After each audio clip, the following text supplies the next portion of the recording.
Hi there, this is Utkarsh Jain, and we would be looking at the formula revision session for fixed income.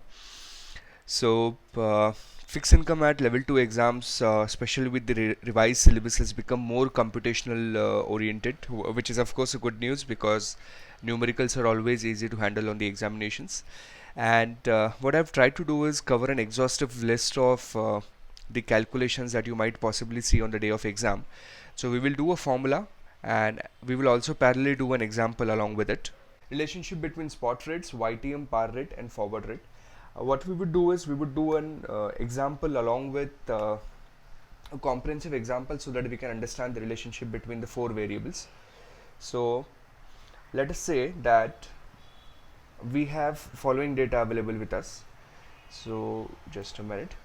Let us say spot rate for year 1 is 10%, spot rate for year 2, so this is 1, this is 2, let us say 12%, and spot rate for year 3 is 15%, and we are being required to value a bond, let us say, which has got face value of 1000, coupon rate of 10%, and let us say maturity of 3 years.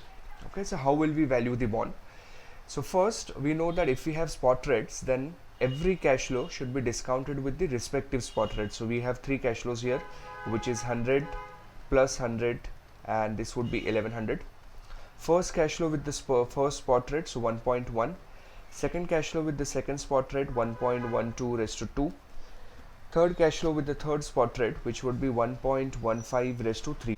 This would give us a valuation of 893.89. So 893.89 is the valuation.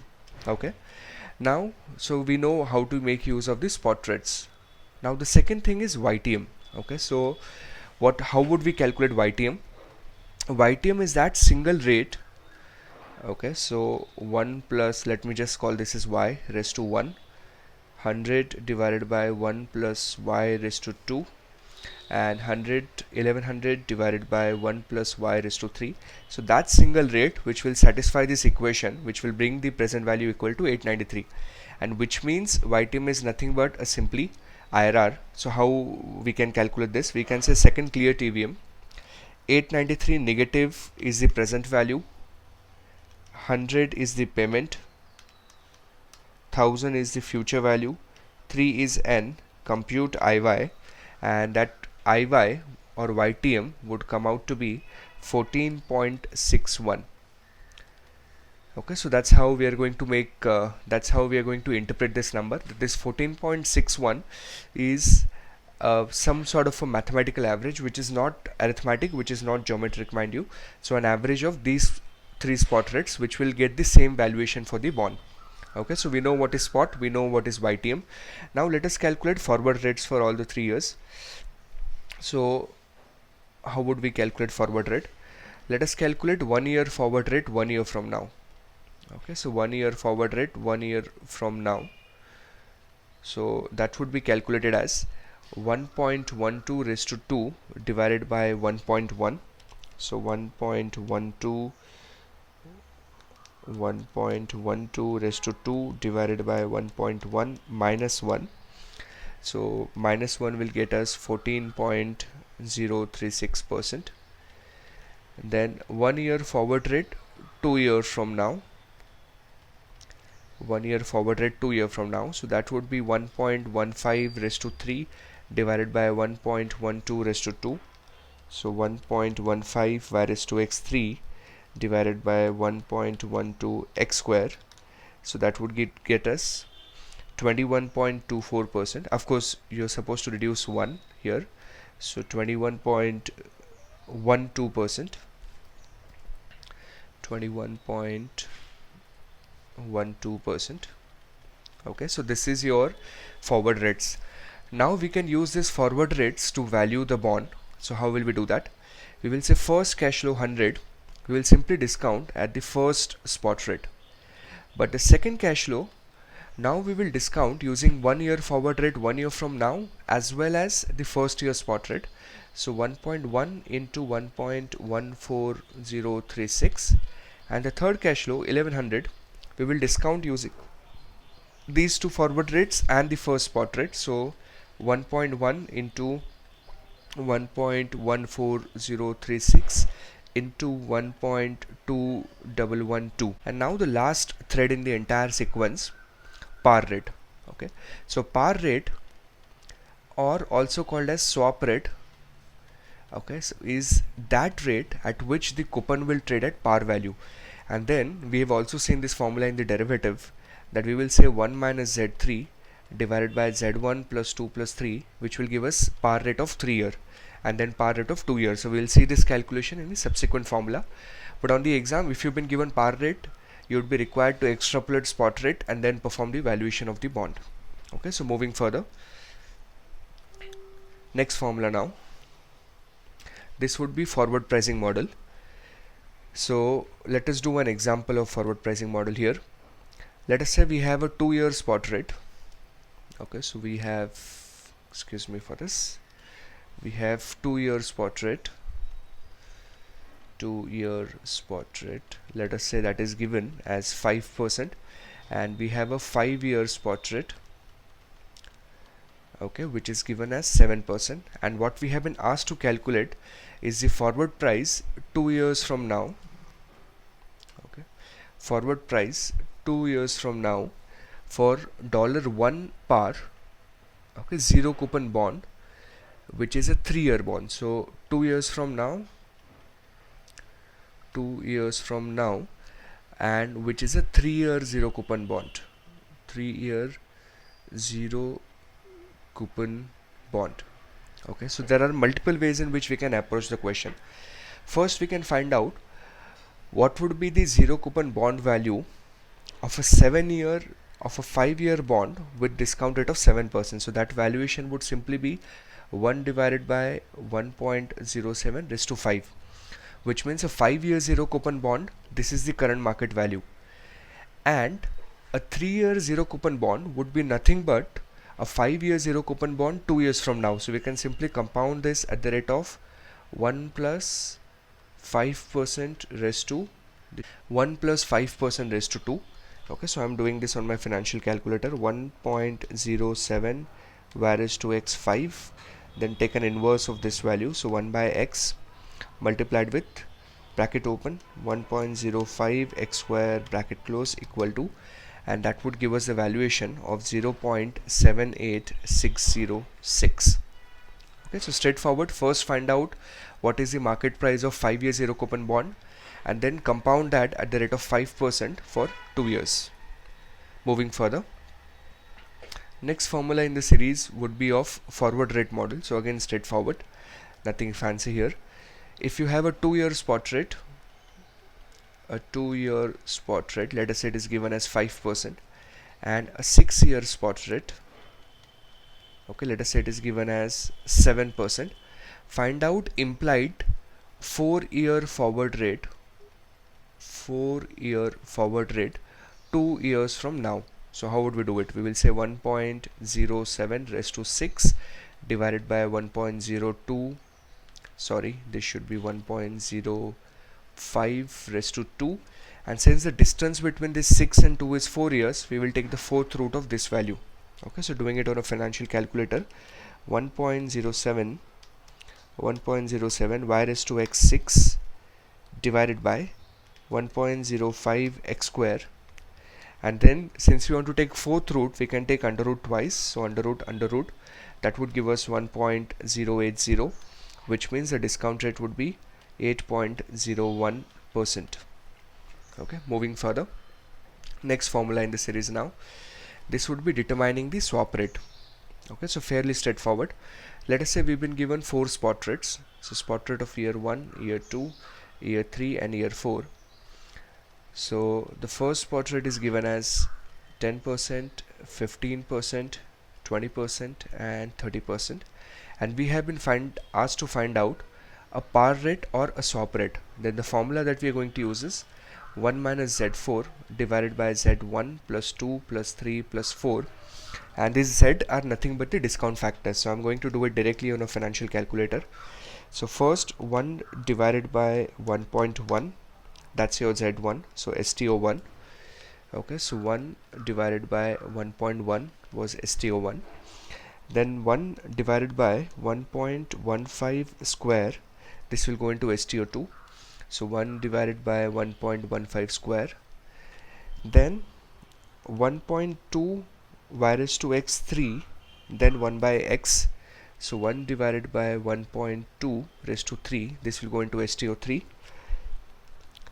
And 1.3 x square, and then I will take an inverse of this number, which would be 1.13 raised to 4. This we will put into STO4, and then we will say 1. So that would get us a flat rate of 25%. Okay, so that's how we are going to calculate the swap par rates or swap rates. Moving further,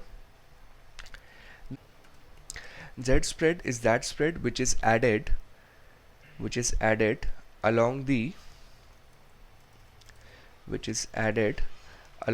treasury spot rate curve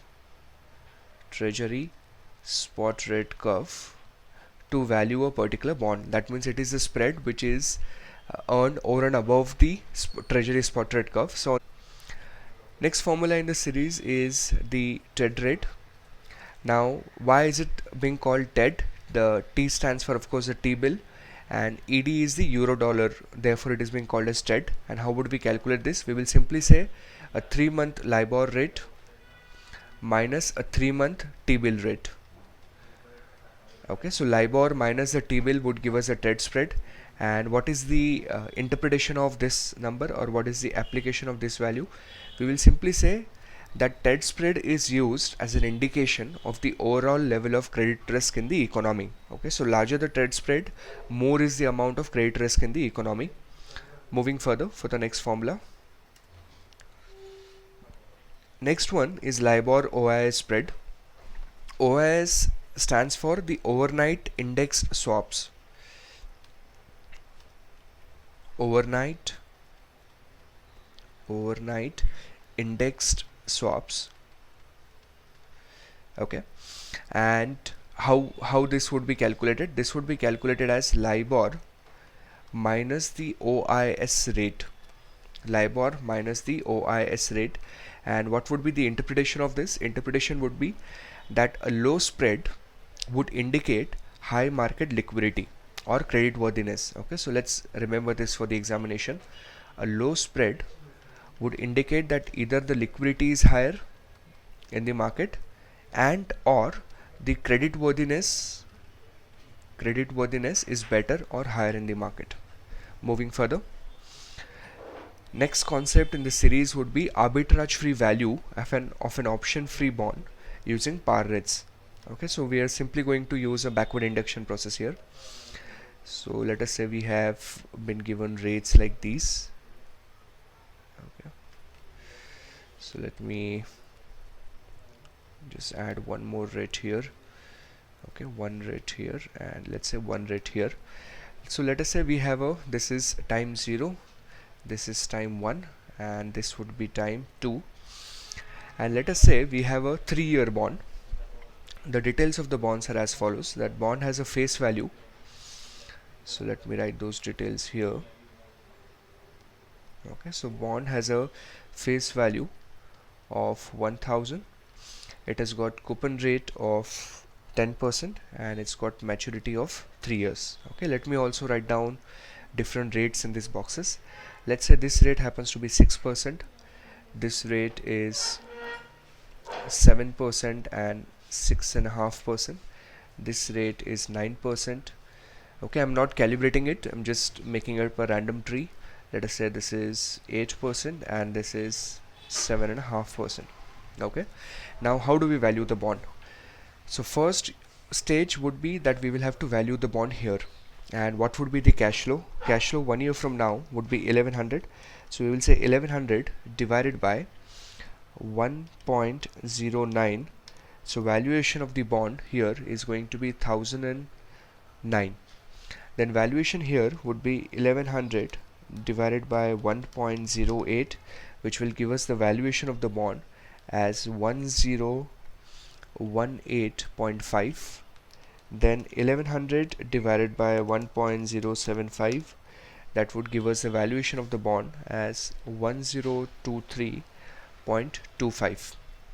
Once we have this valuation, we would take them backwards. Okay, so now let us take an average of this value and this value.